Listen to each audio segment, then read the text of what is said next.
Simon Biwott, you are one of Kenya's great former athletes. Could you tell us what has been happening with Agnes Tirops' case and with Tirops Angels?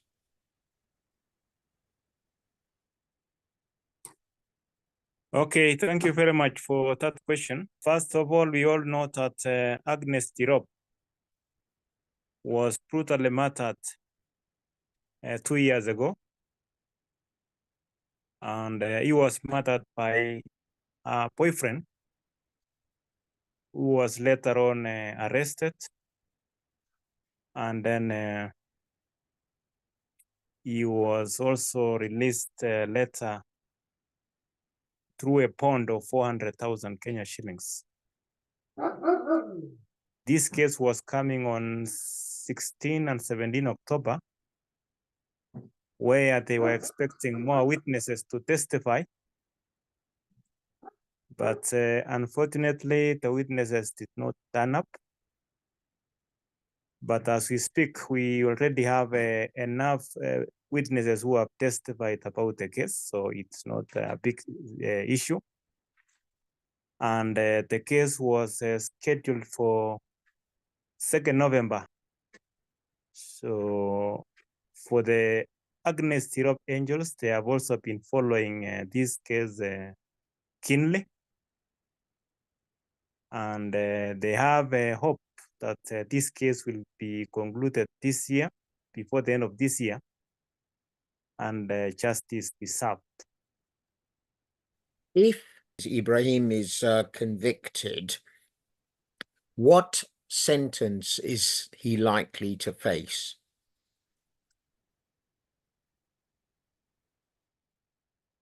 Personally, I cannot predict the sentence that is going to get. But you know, the Agnes Tirops Angels had already raised a red flag, especially when the suspect was released with a bond of 400,000 Kenya shillings. First, they saw the amount was too low. That's around $3,076. And again, they saw it as if it was too soon for such a suspect who had murdered somebody to be released within a short time or a short period, as that Ibrahim was released. So your case is as good as mine, so I cannot guess how he's going to be sentenced. Sorry, the question was if he was convicted. It's not saying like he's going to be convicted. It's if he is convicted, what is the sort of maximum sentence and minimum sentence for such a crime? Yeah, in Kenya, such a crime is the minimum sentence should be over 25 years.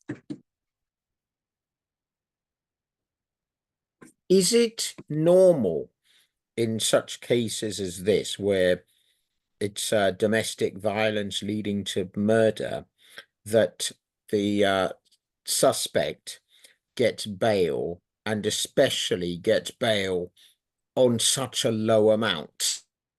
It's not so normal, but it happens on rare occasions, whereby other suspects are released on small amount, and again within a short period. So that one indicates that maybe the case could be compromised or influenced in one way or another. How are Kenyan people, especially Kenyan women, responding to the fact that he has received bail while the trial is still ongoing? As I had said earlier, is that majority of Tirops Angel women athletes who represented Kenya in various events globally. And to them, because I talked to one of them, they felt so bad that this guy was released on bail within a short time, and again without such a small amount. So to women, they see it as another injustice to women, and also violation of their rights, especially as this country is trying to fight against this gender violence that is now increasing here in Kenya.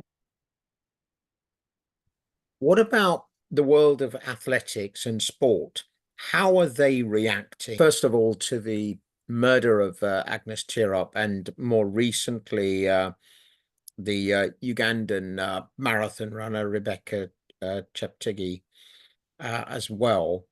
How is that being responded to within the world of athletics in terms of protecting female athletes? It was so discouraging to the association of or federations of athletics when they heard that Agnes Tirop was murdered, and immediately they had taken some action to see that they talk to women athletes and also male athletes who are training along the female athletes.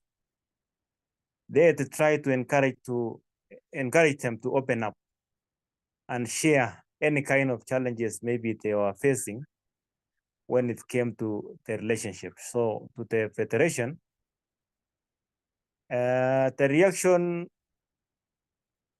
was with a lot of disbelief, and also a kind of bitterness. So everybody was very bitter about it, but they found themselves in a way that they don't have much to do apart from trying to encourage the female athletes to share any challenge they were facing when it came to relationship with their friends or their boyfriends. You are a member of an athletics organization of former athletes. How has your group responded, especially the men in it, to the treatment of female athletes in Kenya? Our response to this issue is that, first of all, we condemn with the strongest terms possible this issue of gender violence. Another thing we have been trying to do is our association comprises of former athletes who were representing Kenya some time back. And among the members, we have those who have ventured into coaching. And we are trying to work together to make sure that we visit these camps, and we also talk to the women athletes as well as male athletes, because we have discovered that the people who normally turn against these women are the closest people to them, especially those who are friends or even at times relatives. So, but of late it has become closely boyfriends and maybe fiancés, or who are aspiring to be husbands in the future.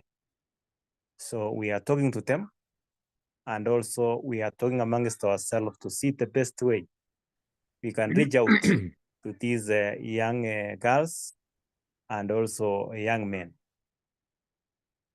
I understand that in this particular case, the Agnes Tirop case, that the person wasn't just related to her in terms of having a relationship with her, but was also her coach.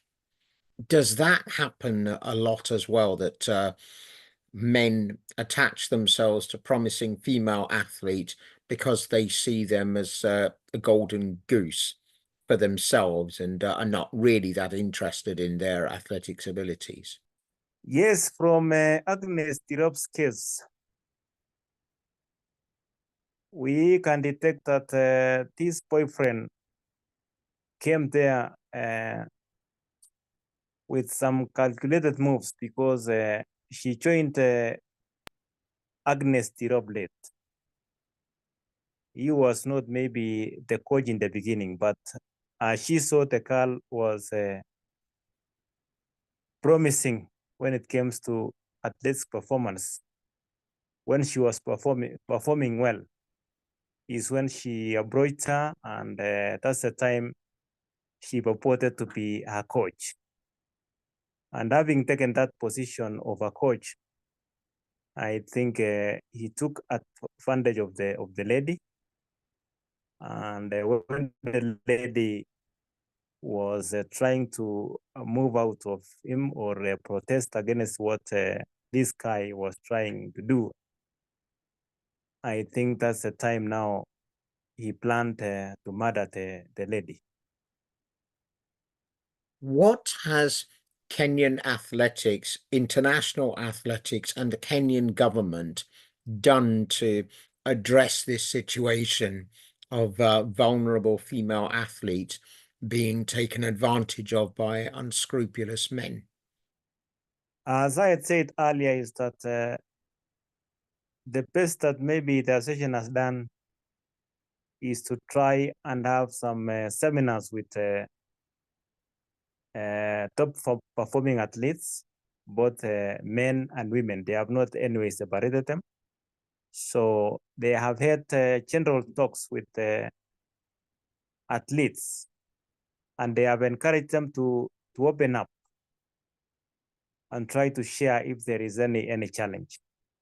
As you know, when it comes to athletics, it's a kind of a private arrangement, because you will find that every athlete is aligned to his club. So you'll find that at the end of the day, it is the immediate coach who is going to be in charge of trying to mentor the athletes and also advise them on what to do. So I can say that the association is not so close that they can be involved in a day-to-day activity, but the immediate coach is the person who is always with the athletes. And also, apart from that, we have the manager. And you know that managers, majority of the managers here are foreigners, so they are not here all the time. So we still realize that the major part still lies with the athletes themselves and the immediate coach. The situation with Rebecca Cheptegei is different in that both she and the perpetrator who was having a relationship with her died as a result of fire. How are Kenyan athletics and the Kenyan government and Kenyan athletes dealing with this tragedy? What do they want to see happen to protect talented athletes such as Agnes and Rebecca? Okay, for the athlete, what they really want is they want the security of the athletes to be improved. And these are scam many times when it comes to when they are giving their briefs that athletes should be protected. And the issue of Cheptegei, you will realize that Cheptegei was a Ugandan athlete. And I think after she was murdered, Joshua Cheptegei during the burial was requesting Ugandan athletes to go back to Uganda and train while they are there, because they were seeing as if the Kenyan training area is becoming dangerous to women athletes who are training here. So those were sentiments that were aired by Joshua Cheptegei during that time, and we can realize that during that time everybody was emotional. Some of the things were said being moved by emotions. So, but here in Kenya, what athletes are requesting the government is to have more protection. And I want to tell you that apart from the women athletes, last year, or last week, we also buried a male athlete who was brutally murdered in his residence. And this guy is called Samson Gandie. He's one of my friends that we represented the country in 2001 World Championship Olympics. So we saw this as if it is a new thing that is increasing and it's cutting across now. It's not only women who are on danger. We realize that men also are on danger. So we need more discussion and also more education, especially to the young athletes. We can say in the past it was not as frequent as now, but it is something now that is becoming common.